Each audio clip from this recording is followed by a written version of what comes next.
Hi అండి, నమస్తే. నా పేరు ప్రవీణ్. మీరు చూస్తున్నారు అనంత శక్తి ఛానల్స్. మనతో పాటు ఉన్నారు అనంత శక్తి వ్యవస్థాపకులు శ్రీ అనంత సాయి కృష్ణ గారు.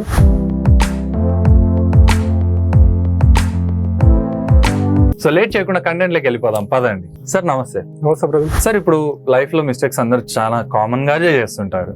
కొంతమంది అంటే ఇంట్లో ఉన్న పెద్దోళ్ళు కానీ, లైఫ్ పార్ట్నర్ కానీ, ఇంకా కొంతమంది చెప్పుకుంటూ పోతే పిల్లలు కూడా క్షమిస్తుంటారు. బట్ అదే తప్పును రిపీట్ చేసిన వాళ్ళు ఉంటారు. ప్లస్ కొంతమందికి అంటే సెకండ్ ఛాన్స్ అని అంటారు కదా, అంటే ఒకసారి తప్పు చేసినారు, పొరపాటున చేసినాడులే అని చెప్పి ఇంకో ఛాన్స్ ఇస్తారు.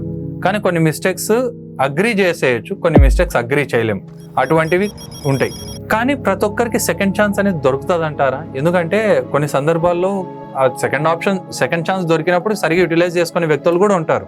కానీ ప్రతి ఒక్కరికి అట్లా సెకండ్ ఛాన్స్ అనేది దొరుకుతుంది అంటారా? 100% లైఫ్ అనేది ప్రతి ఒక్కరికి ఒకే చోట ఆగిపోదు. ప్రతి ఒక్కరికి రెండో బెటర్ లైఫ్ అనేది కూడా ఉంటుంది. బట్ చాలా మంది ఏం చేస్తున్నారంటే భూమి మీద తప్పులు చేయకోకుండా ఎవరు లేడు. ప్రతి ఒక్కరు ఏదో మూమెంట్ లో తప్పులు చేస్తుంటారు. బట్ అక్కడ రియలైజ్ అయ్యి కొత్త లైఫ్ ను స్టార్ట్ చేయరు, ఇక్కడే ఆగిపోతారు. ఒక వ్యక్తి ఎప్పుడైతే కూడా తన అంతరాత్మకు తెలిసి ఉంటుంది నేను తప్పు చేశానని, ఆ తప్పు చేసిన వ్యక్తి బెటర్ లైఫ్ కోరుకున్నప్పుడు ఎలాగుండాలంటే చేసిన తప్పుకు పశ్చాత్తాపం ఉండాలి, పరివర్తన చెందాలి, దానికి ప్రాయశ్చిత్తం చేసుకోవాలి. పశ్చాత్తాపం, పరివర్తన, ప్రాయశ్చిత్తం. తప్పు చేసిన వ్యక్తి ఈ మూడింటిని పాటించాడు అనుకోండి, ఖచ్చితంగా వాళ్ళ లైఫ్ బెటర్గా ఉంటుంది. ఇప్పుడు చాలా మంది ఏం చేశారంటే నేను తప్పు చేశానని కొంతమంది ఫ్యామిలీని వదిలిపెట్టిపోవడము.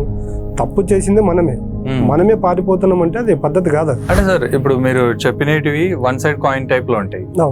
ఎవరిదన్నా అట్లా రియల్ టైమ్ లో ఎగ్జాంపుల్ గా ఉండి ఆ పర్సన్ లైఫ్ అమేజింగ్ అనిపించినది ఎవరిదన్నా ఉందా? ఇప్పుడు నేను ఎక్కువ ఏమంటే నేను ఫ్రీ టైంలో కొన్ని వీడియో చూస్తుంటాను. నాకు ఇంగ్లీష్ అంతగా రాదు కాబట్టి మా స్టాఫ్ని పిలిచానంటే, ఇప్పుడు మనకు లాంగ్వేజ్ రాకపోయినా ఆ వీడియో చూసేటప్పుడు కంటెంట్ అర్థమవుతుంది. వీడియో చూసేటప్పుడు మా స్టాఫ్ని పిలిచి ఆ వీడియో అంతా అయిపోయిన తర్వాత మళ్ళీ సెకండ్ టైం పెట్టుకొని ఇది కొంచెం నాకు ఎక్స్ప్లెయిన్ చేయ తెలుగులో అని అడిగాను. ఆ పిల్లోడు ఎక్స్ప్లెయిన్ చేస్తే అక్కడ వీడియో చూస్తే అసలు ఆ వ్యక్తిని చూస్తే నాకే షాక్ అయింది. యూఎస్ఏలో జరిగింది ఫ్రెండ్, చిన్న స్టోరీ అది చూశాను. అక్కడ ఆ వ్యక్తి వీడియో చూసేటప్పుడు ఎక్స్ ఆర్మీ అయింది. అక్కడ ఆర్మీలో ఏదో కొన్ని కాలంలో బయటకు వచ్చేసాడు. బయటకు వచ్చిన తర్వాత ఇప్పుడు మనము వింటూ ఉంటాం. ఇప్పుడు మనం ఎక్కడైనా సిటీస్లో వెళ్తే ఎఫ్ఎం వింటూ ఉంటాం, కామన్ గా వింటూ ఉంటాము. ఈయన అక్కడ ఎఫ్ఎం లో రేడియో జాకీగా చేశాడు. అనౌన్సర్ గా చేశాడు. అక్కడ ఆయన డ్రగ్స్ కి అలవాటు పడ్డాడు అని చెప్పేసి అక్కడ నుంచి తీసేశారు, జాబ్ లో నుంచి తీసేశారు. తీసేసిన తర్వాత ఏం జరిగిందంటే ఆయన అంటే పూర్తిగా డ్రగ్స్ కి అడిక్ట్ అయిపోయాడు. ఆయన ఏం చేయాలో వాటి నుంచి బయటికి రావట్లేదు. తర్వాత కొన్ని సంవత్సరాల తర్వాత ఇంకా 7 సార్లు శిక్ష పడింది.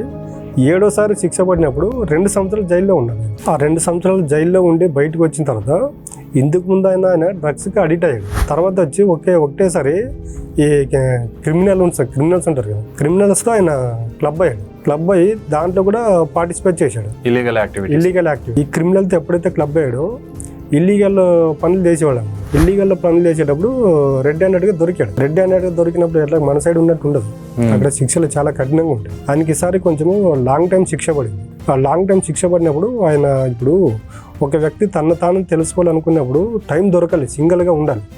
అక్కడ ఉన్నప్పుడు ఏమైతే ఎప్పుడైతే శిక్ష ఎక్కువ పడిందో అందులో ఆయనకి రియలైజ్ స్టార్ట్ అయింది. ఇక్కడ చూడిపోయింది. ఆ మనిషి బయటకు వచ్చిన తర్వాత మనం స్టార్టింగ్లో మాట్లాడుకున్నాం, ఎప్పుడైతే తప్పు చేసామని దాని నుంచి రియలైజ్ అయినప్పుడు పశ్చాత్తాపం ఒకటి, ప్రాయశ్చిత్తం ఒకటి, పరివర్తన కావాలి. పరివర్తన స్టార్ట్ అవ్వాలి. ఆయన చేసిన తప్పుకు ప్రాయశ్చిత్త పడ్డాడు, పశ్చాత్తాపంలో ఉన్నాడు.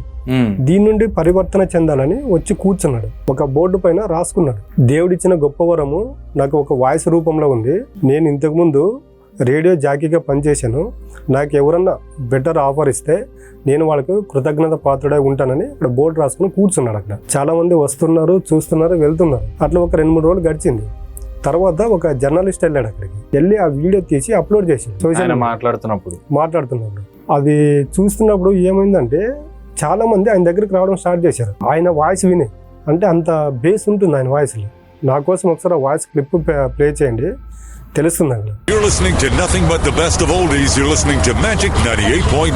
తర్వాత ఏముందంటే తర్వాత స్టూడియో వాళ్ళు, తర్వాత ఎఫ్ఎం వాళ్ళు, మీడియా వాళ్ళు అందరూ ఆయన వెంట పడ్డారు. మనం అక్కడ కట్ చేస్తే ఆయన దగ్గరికి టీవీ షోస్ వచ్చాయి, మీడియా వచ్చింది, పెద్ద పెద్ద బ్రాండ్ కంపెనీస్ వచ్చాయి. ఎందుకంటే ఆయన నేను ఎలాగైనా సరే మార్పు పొందాలనే ఒక ఇంటెన్షన్ అందులో బలంగా ఉంది. అది ఉంది కాబట్టి నీకు మనం యూనివర్స్ అనుకో భగవంతుడు అనుకో ఏదో ఒక అవకాశం ఇస్తుందని చెప్పాం. Second chance. అది ఆ వ్యక్తికి సెకండ్ ఛాన్స్ వచ్చింది. కట్ చేస్తే ఆ గతం లైఫ్ పోయింది. ప్రజెంట్ ఇప్పుడు ఆయనకు ఒక ఇల్లు ఉంది, ఒక ఫ్యామిలీ ఉంది, ఆయన అనుకున్న లైఫ్ లీడ్ చేస్తుంటాడు. కాబట్టి ఈ వీడియోలో నేను చెప్పదలుచుకున్నది ఏంటంటే తప్పులు ఎవరైనా చేస్తారు. తప్పులు చేసిన తర్వాత వాటికి మనం ఏం చేయాలంటే చేసిన తప్పులకు పశ్చాత్తాపం ఉండాలి, వాటి నుండి ప్రాయశ్చిత్తం చేసుకోవడానికి సిద్ధంగా ఉండాలి. ఇవి రెండు ఉండాలంటే మనిషిలో పరివర్తన స్టార్ట్ అవ్వాలి. ఆ పరివర్తన స్టార్ట్ అయింది కాబట్టి ఆయన సెకండ్ లైఫ్లో సక్సెస్ఫుల్గా ఉన్నారు. మనం కూడా చేసిన తప్పుల నుండి ఈ యొక్క పాఠం నేర్చుకుంటే ప్రతి ఒక్కరికి సెకండ్ లైఫ్ అనేది 100% ఉంటుంది. చాలా బాగా చెప్పారు సార్. సో చూసారు కదండి, లైఫ్లో సెకండ్ ఛాన్స్ అనేది ప్రతి ఒక్కరికి ప్రతి చోట అవైలబుల్ ఉంటుంది, ప్రతి ఒక్కరికి దొరుకుతుంది అనేది సార్ మాటలు మనకు అర్థమైంది. సో ఈ వీడియో మీకు నచ్చినట్లయితే ఖచ్చితంగా లైక్ చేయండి and me friends and family members కూడా ఈ వీడియో షేర్ చేస్తారని కోరుకుంటూ మీ ప్రవీణ్ సైనింగ్ ఆఫ్. జై హింద్.